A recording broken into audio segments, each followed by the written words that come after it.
Xiyonat qilganlarning kallalaridan uyumlar qilindi va qo'shin ularning ustidan yurib o'tdi.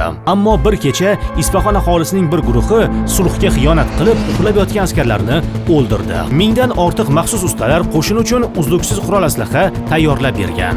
Ikkinchi qoida: g'alaba jangdan oldin boshlanadi.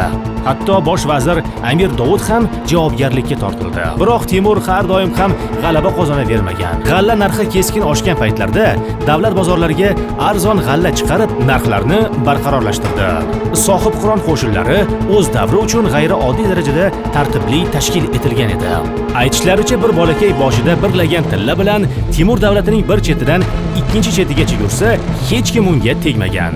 Masalan, tarixchi Ibn Arabshoh Temurni shafqatsiz hukmdor sifatida tasvirlaydi. Chingizxon imperiyasi parchalanib borayotgan paytda karvon yo'llari izdan chiqqan edi.